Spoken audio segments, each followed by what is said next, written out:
I'm not gonna knock this one. Ended up knocking on the door and got the deal. Like he was interested, he wanted to sell, and yeah, we just got it done.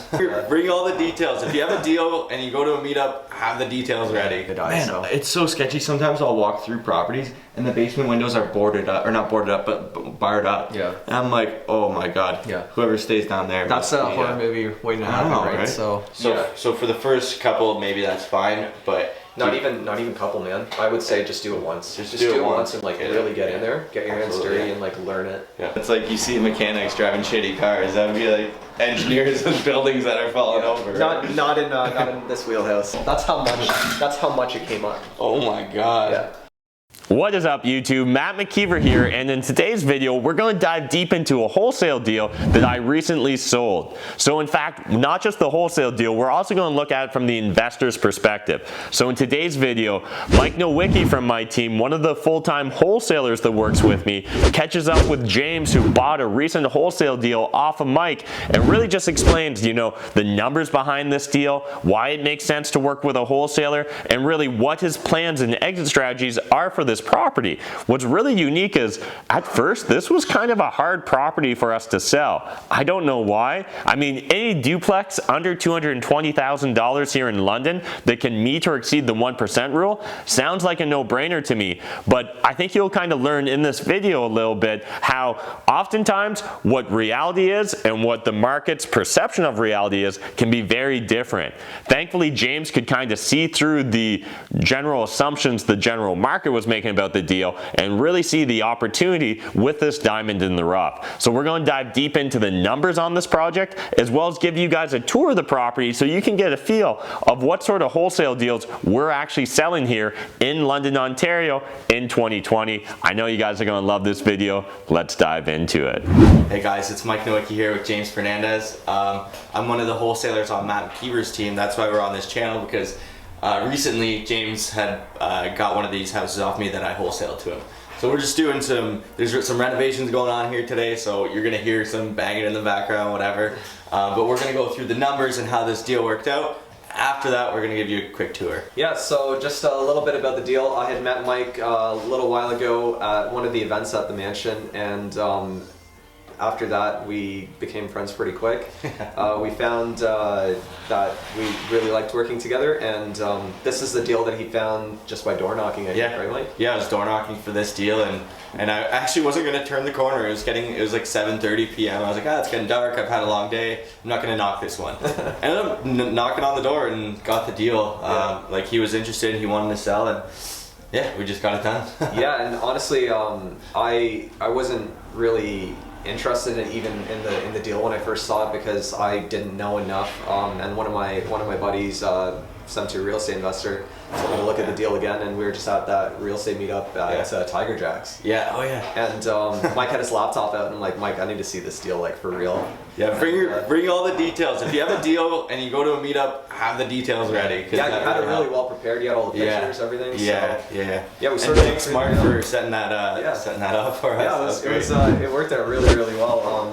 We walked through it that week pretty much, or like the next day or something. Yeah. With a couple other guys, and then I was like ready to write you that check. Well, yeah, because it was funny because we had 3 guys come through, and in my mind I was like, one of these guys will buy it, and I was just like imagining someone being like down to buy it, and like we had a great time. There was like funny stuff we found in the units. We found some treats, and we were just having a good time doing real estate, right? And then James pulled the trigger. He gave me a call the next day, and he's like, let's get moving on this. Yeah, and it seemed to work out all right.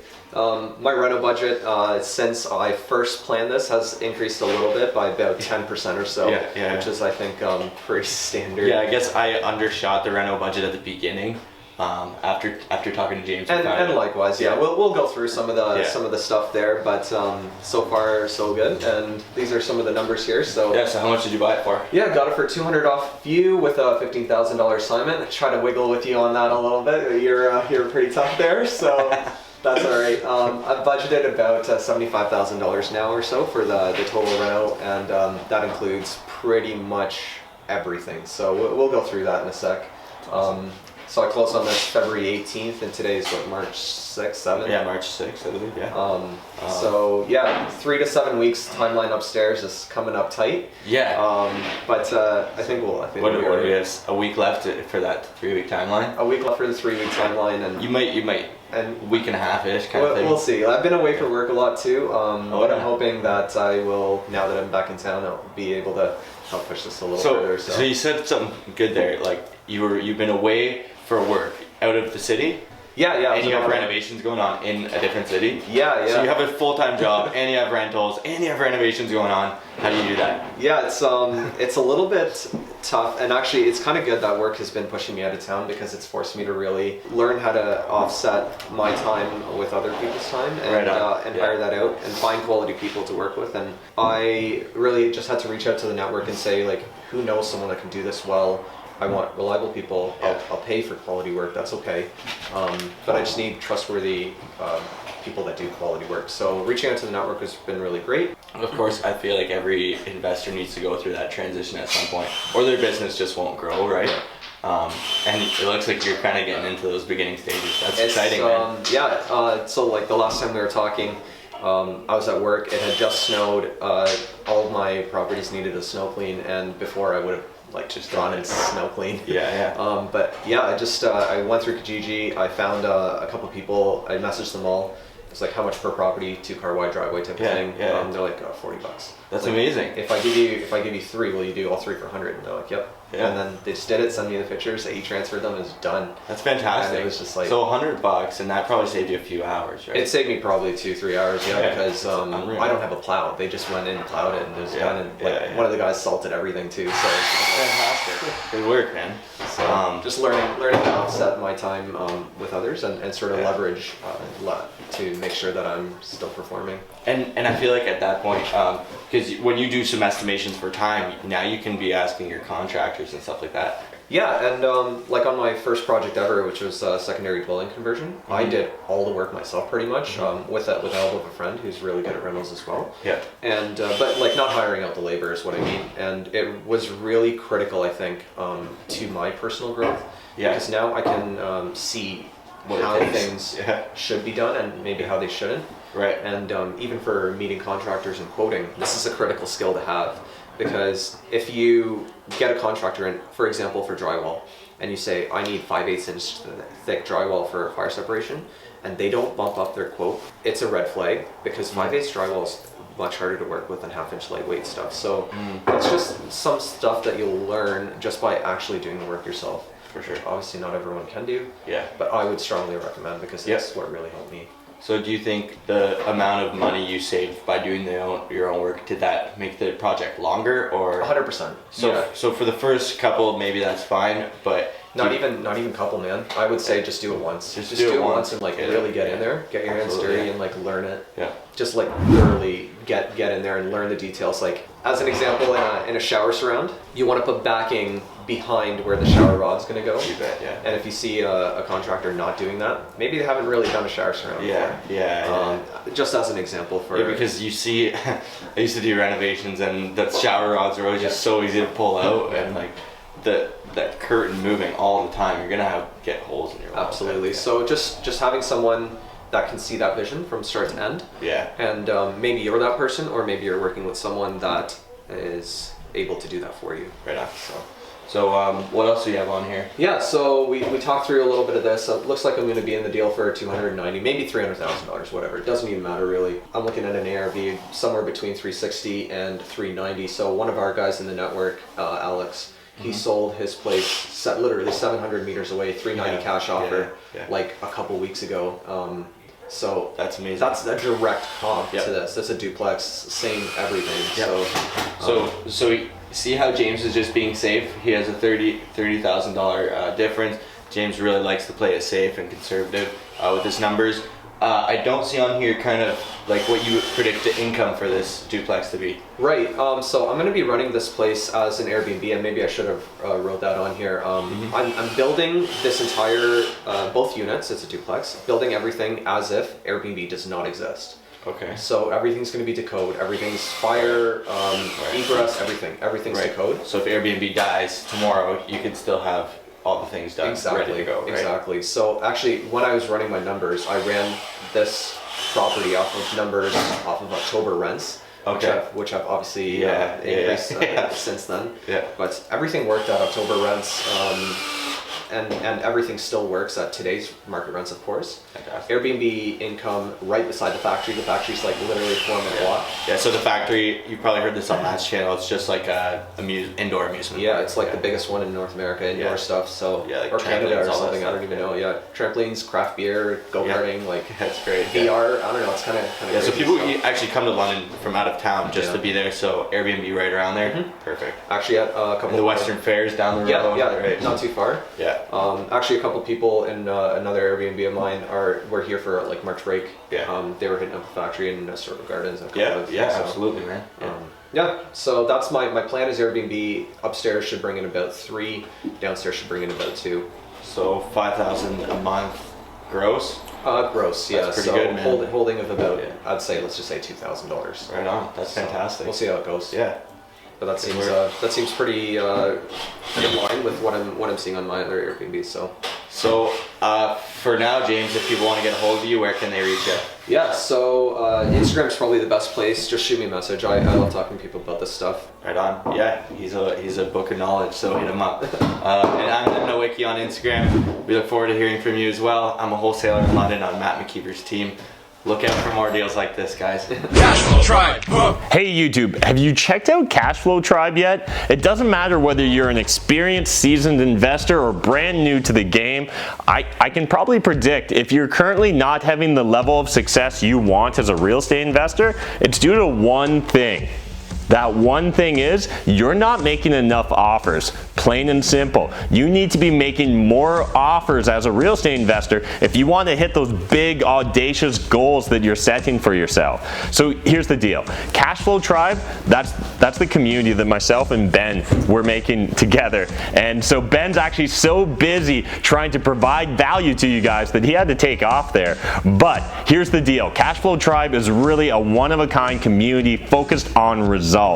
That's the difference between us and everyone else. We want to get you guys those results. I'm tired of seeing people commenting on my YouTube channel for 2-3 years now, but they're not making offers. What's holding you back?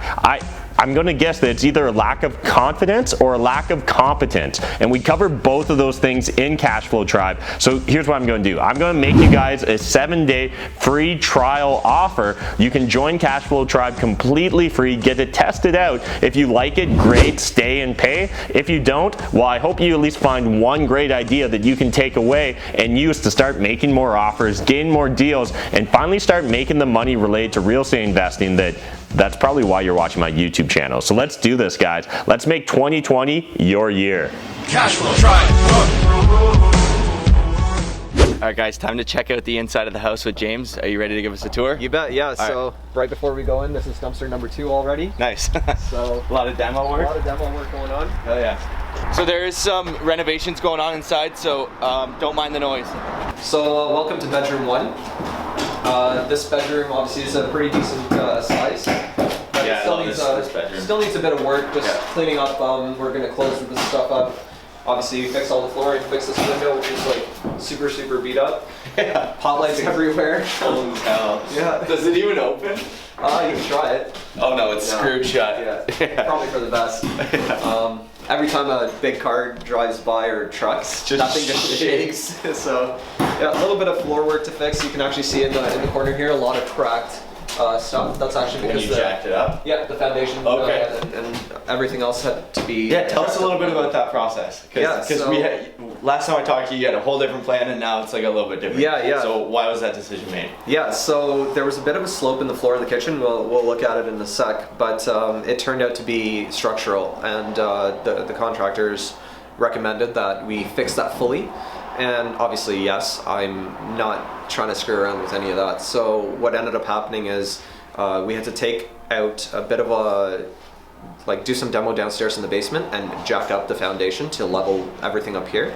But the sort of implications of that is there's a lot of drywall work that needs to be fixed up because of the stuff that has settled in that position. Yeah. To put it back into the new position is. And it's probably been like that for a while, and then like let's say you put new paint on the walls, you put new drywall or something in that position. Exactly. It's obviously. Exactly. And that's fine because the damage done in that stage is going to be far less than the damage that is. And it's just that going to would get be worse. done if you left it, right? Exactly. It's just going to get worse. Right. So get it done right while you're already renovating, and so yeah, that's whoever gave you that advice is great, man. And yeah, initially when we were talking about it, what I was thinking of doing, because the slope seemed like sort of small, what I was thinking of doing is just putting down floor leveler, making the floor actually level, and then working off of that. Well, that would be But, easier. It would be easier and way cheaper, of course, yeah. and obviously less time. But time is money to a point. You do need to do things properly, and Yeah, but down the line, that's time too, right? right, absolutely. And like my background, I'm a professional engineer. I don't want my name associated with anything that's screwed up or, Yeah, or done legit. wrong. So That's like you see mechanics driving shitty cars. That would be like engineers in buildings that are falling over. Right? not in this wheelhouse. Yeah, there used to man. be a chimney pretty much right where I'm standing. Yeah, huge wasted space right there, which it looks amazing. Yeah, This is- so it opens up the room quite a bit, which is kind of nice. Yeah. Electrician's got pot lights everywhere. Kitchen's going to go just basically sort of here. Do you put pot lights in all your units? I'd like to. Yeah. Yeah, I think it Makes just a big makes difference. everything look modern, Yeah. and they're really cheap. Yeah. I got them for about $11 a unit. So. Oh yeah, so he told me something really cool. He buys them off Amazon, right? Gets them shipped to whatever depot, and yeah, it's cheaper, it's faster, and he doesn't have to screw around going to Home Depot all the time. Yeah, and at Home Depot they're about $20 a unit, so it's about 50%. It's a no-brainer, off, man. So just make sure when you're buying that stuff, it's like CSA approved. Yeah, they have to have the certain UL labels on rated, them. yeah. So just make sure you're buying the proper stuff and not some like Absolutely. random. Yeah, and don't do it on like Wish.com Yeah, where yeah. it takes 60 to 90 days to deliver. You don't want right? to do that. So. And you said you're going to be changing the layout? Layout a little bit, so it's still going to be over here, but I'm adding a dishwasher just Yeah. to increase the value for the people coming in for Airbnb. Okay. There's going to be a little island here, and that's going to be their main eating area. So I designed it so that there's a 10-inch overhang all the way around, Yeah. so that you can sit about 5 or 6 people there. That's good. So you don't have to have a dining room table or whatever Right. because the space doesn't allow that really, right? Right. It's not really a big space. This area that we're standing in is about 400, 500 square feet, right? Yeah, it's not, nothing yeah, crazy. Exactly, yeah. Obviously, knocking this chimney out helped quite a bit with that. Yeah, because your island now, like let's say the island was going to be It's a up to 6-foot here, island, yeah. that would have been coming. Yeah, you wouldn't Yeah. have. It would just be a tiny little. That was about 2.5, 3 feet out, yeah. And the fridge is still going over here. Yep.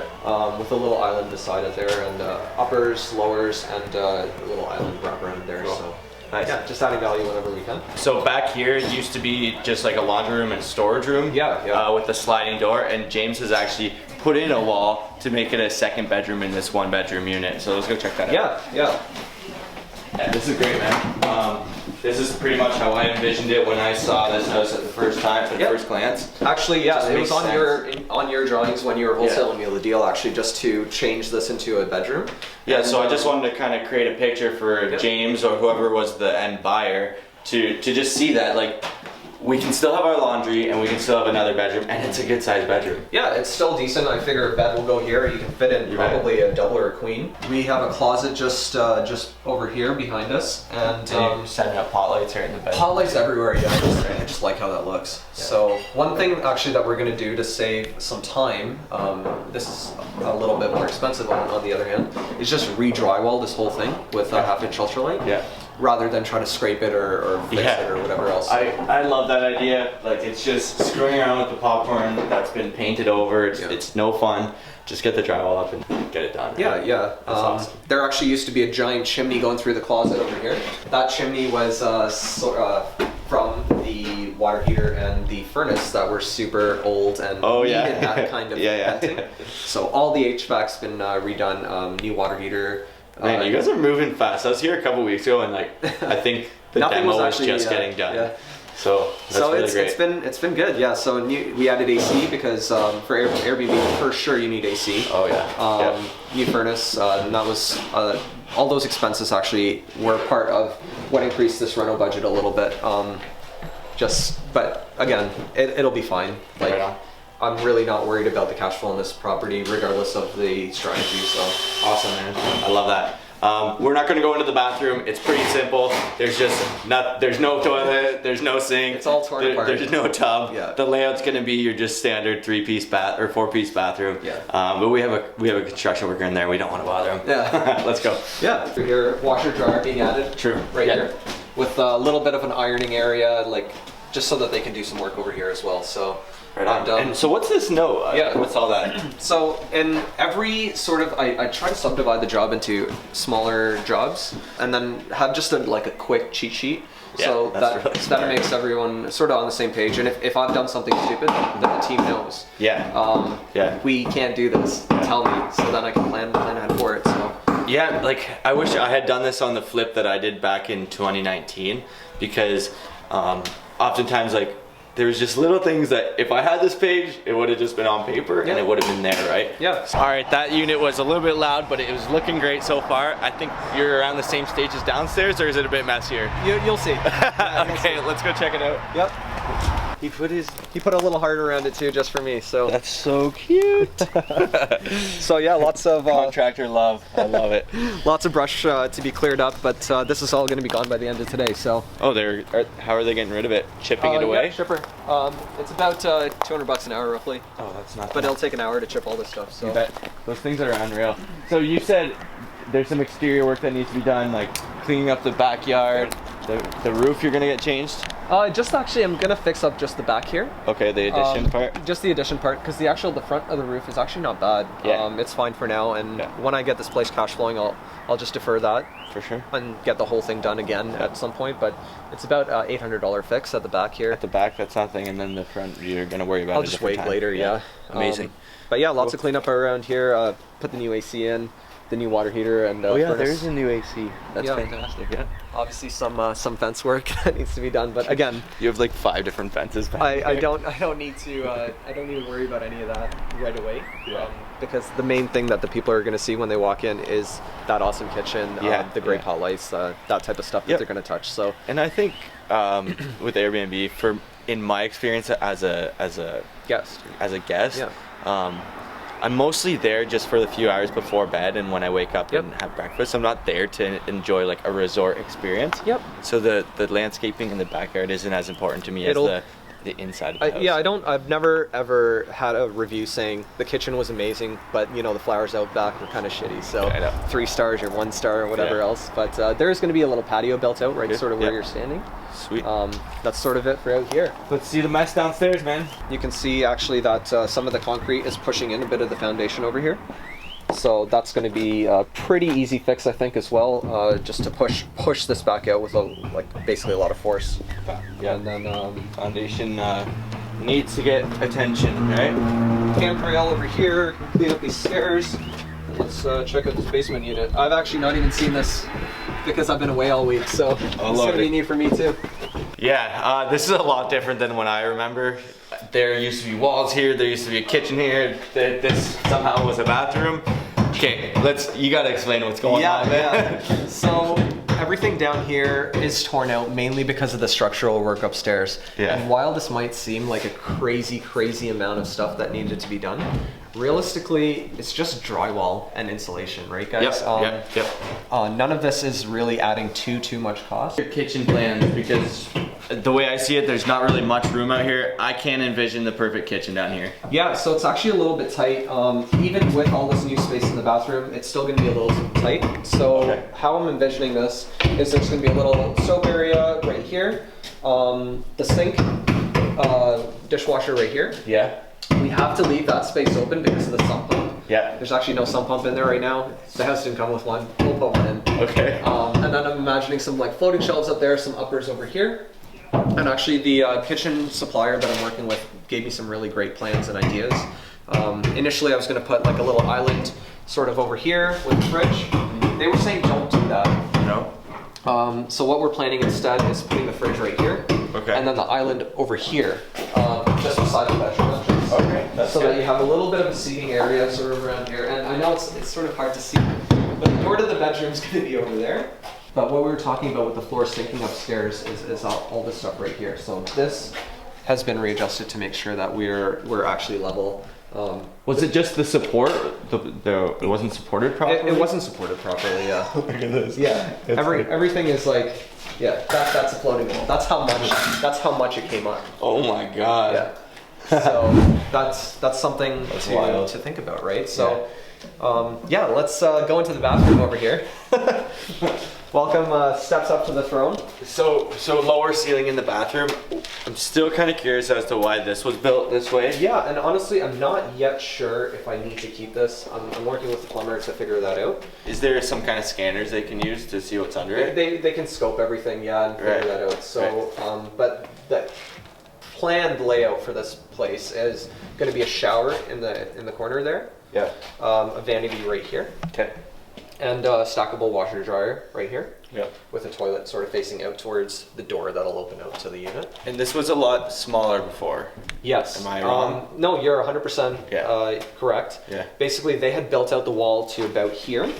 So you lose about a foot off the wall. Do we know why they did that? And it's just basically for this drain that's coming down. Okay. So instead of like building a bulkhead or building something sort of smarter, they built a foot out on the wall, and you can sort of see like all the stuff was built out. So the washroom ended here. Yeah. And ended here. So we got an extra about I'd say about 20, 30 square feet on the washroom because of this. So yeah, because it was tight in here because of the height was gone. Yeah. It was super tight because the toilet was all weirdly set up. Yep.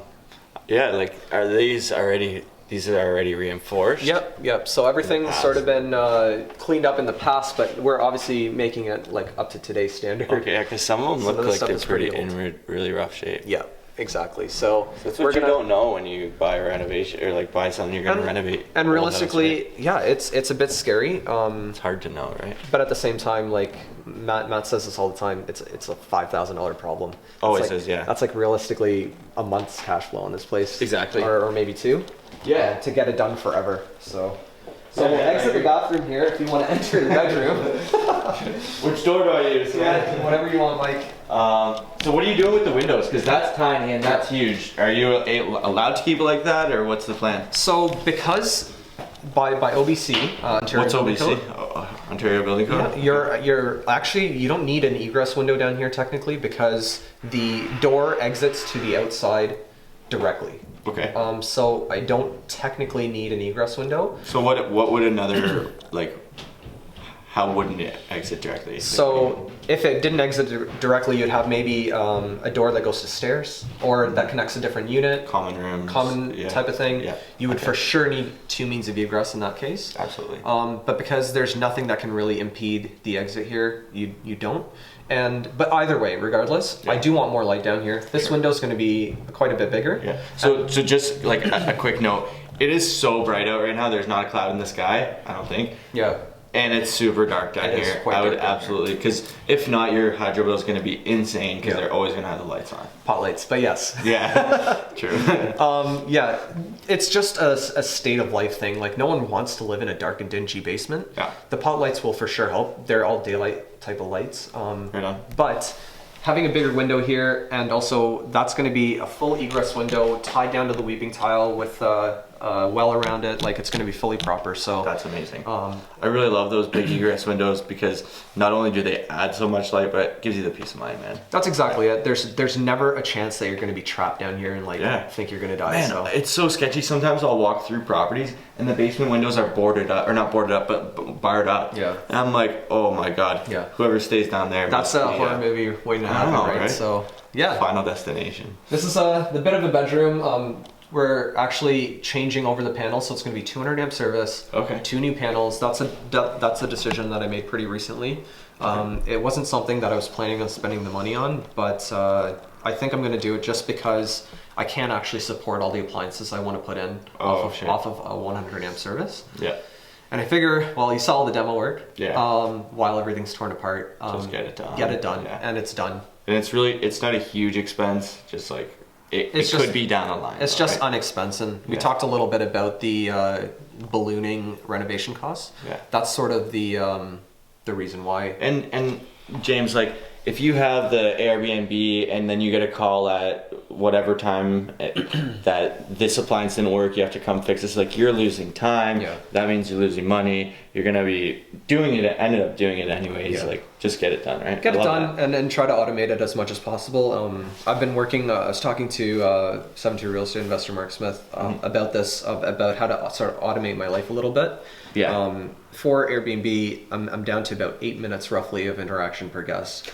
And that's realistically all it takes if you have your system set up well. So Wow, that's really good.